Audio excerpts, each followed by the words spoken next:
Яңалыклар чыгарылышы үз эшен башлап җибәрде. Студияда Лилия Гатина алга таба кайбер темалар турында кыскача. Түбән Камада мәктәп көннәре. Түбән Кама нефтехим территориясында гадәттән тыш хәлнең сәбәбе билгеле булды. Яңартылган бинаны көтәләр заман яшьләр үзәгендә капиталь ремонт үткәрелә. Биредә нинди эшләр башкарыла һәм нинди яңа юнәлешләр булачак.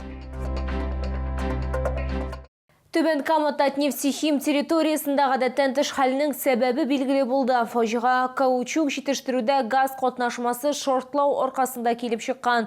Бүген күрше шәһәрдә 3 көнлек матәм игълан ителде. Исегезгә төшерәм, кичә без производстводагы бәхетсезлек очрагы турында сөйләгән идек. 72 кеше зыян күргән, 3-се һәлак булган. Шуларның берсе гадәттән тыш хәл министрлыгы хезмәткәре.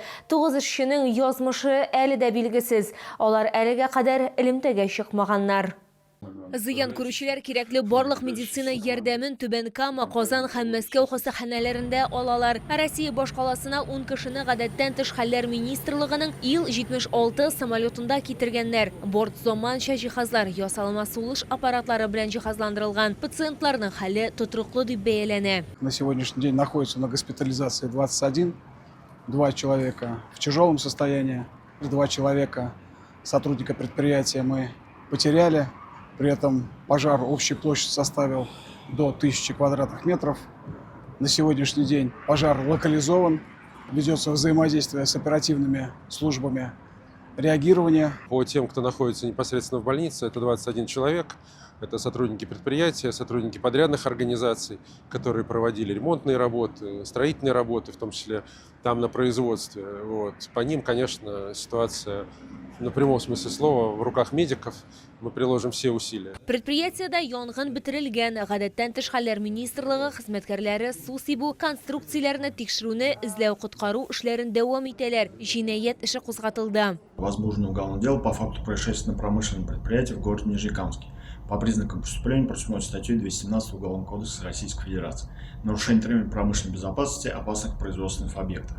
По данным следствия, 31 марта 2026 года на территории одного из промышленных предприятий города Нижнекамска в результате нарушения правил безопасности в технологическом процессе в цеху произошел хлопок. Булган хәлнең барлык нечкәлекләрен ачыкларга кирәк әле. Предприятие зыян күрүчеләрнең гаиләләре белән эшне дәвам итә. Җирләү һәм тернәкләндерү белән бәйле чыгымнарны шулай ул үз өстенә ала. Һәлак булганнарның туганнарына 10 миллион сум, хастаханәгә озатылганнарга 3 миллион сум түләячәкләр. Лилия Гатина, Эльмира Гайнадинова, Сергей Вильданов, Яңалыклар.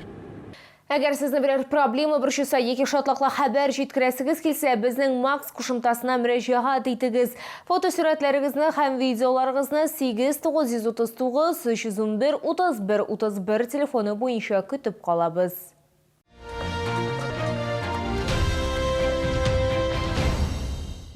Яңартылган бинаны көтәләр. Заман яшьләр үзәгендә капиталь ремонт үткәрелә. Төзелеш эшләре 35%ка башкарылган.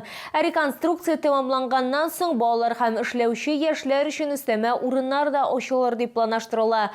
Хәзер нинди эшләр башкарыла, нинди яңа юнәлешләр булачак? Җавапларны алдагы материалда яңгыратырбыз.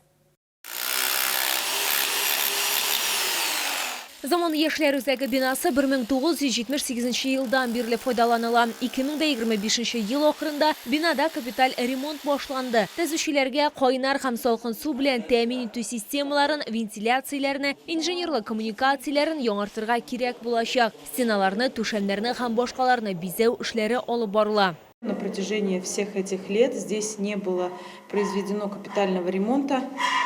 Соответственно, здание 2000 квадратных метров, где базируются различные секции, кружки как для жителей данного микрорайона, так и для нашей работающей молодежи, так как молодежный центр «Заман» является непосредственно центром, и здесь базируется ассоциация работающей молодежи предприятий города. Заман яшьләр үзәгендә 18 яшьтән 35 яшькә кадәрге 300-дән артык кеше шөгыльләнә. Әлеге объектта капиталь ремонт барганда, алар Орионда һәм мәктәпләрдә шөгыльләнәләр. Реконструкциядән соң шауларны яңа юнәлешләр дә көтә. Мы запланировали открытие новых пространств, то есть у нас появляется лаборатория профориентации, куда мы ждем всех старшеклассников пройти первичную профориентацию. У нас появляется киберпространство, у нас появляются пространства коворкинга, где молодой человек может прийти в свободном доступе, получить рабочее место, подключиться к интернету и позаниматься или поработать. Эшләүче яшьләр өчен психологик бушану бүлмәсе ачу планлаштырыла. Бу хакта шәһәр мэры Наил Магдыевка сөйләделәр. Шәһәр башлыгы төзелеш эшләренең барышында карап чыкты.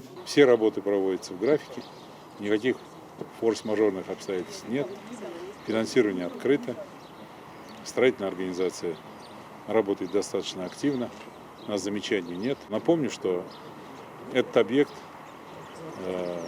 предусмотрен программой подготовки и проведения 400-летия города Набережные Челны. Янышадагы территорияны да төзекләндерәчәкләр, амфитеатр һәм спорт майданчыгы төзү планлаштырыла. Физик культура өчен икенче зонаны яңартачаклар. Яшьләр үзәгендә капиталь ремонт республика программасы буенча үткәрелә. Шулай ул заман яшьләр үзәге яшьләр өчен төбәк федераль конкурсында җиңүче булды. Ул яшьләр һәм балалар милли проекты буенча гамәлгә ашырыла. Лилия Гатина, Эльмира Гайнетдинова, Сергей Вильданов, яңалыклар. Күп еллар узгачы яңадан мәктәп парталары артына утырдылар һәм үз белемнәрен тикшерделәр. Чаллы ата-аналар белән бергә ОГЭ һәм БДИ тапшырабыз бөтен Россия акциясына кушылды. Быел ул юбилейлы 10-нчы мәртәбә уздырыла. 14-нче гимназия имтихан тапшыру пункты булды. Анда безнең төшерү төркеме дә булды. Математикадан имтихан тапшыручылар арасында Вадим Матюшин да бар. Ират әйтүенчә, ул дулкынланган, бу аның профиле предметы түгел. Белеме буенча ул тарих укытучысы, ләкин Вадим Матюшин алган белемнәр аңа ярдәм итәр дип өметләнә. В этом году у меня 30 лет, как я закончил школу, и на следующий год у меня выпускается в 11 класс мой сын. Поэтому я решил, что понимать более конкретно, как это делается, что это делается. Вот я решил сегодня написать экзамен по ЕГЭ по математике. Математика буенча белемнәрен тикшергә 100дән артык чаллылы килгән. Кайберәүләрнең сүзләренә караганда, дулкынлану булса да, аларны күбрәк имтиханның ничек узуын беләсе килгән. Бүген әзерләнмәдем, дөресен әйтәм. Үз-үземне тикшерәсем килде. Исемдә микән минем 20 ел укыган белемнәрем.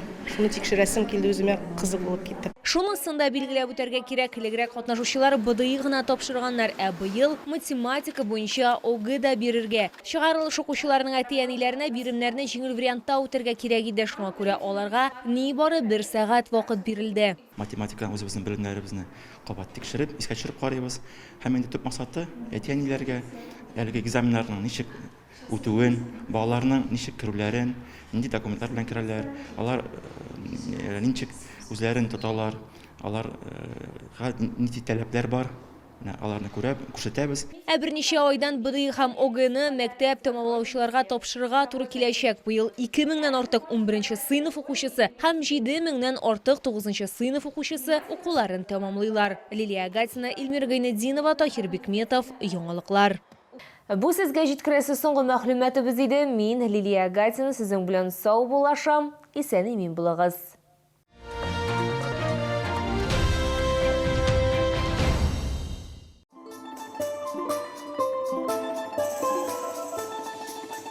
Дорогие друзья, ждем вас каждую субботу и воскресенье в Театре кукол.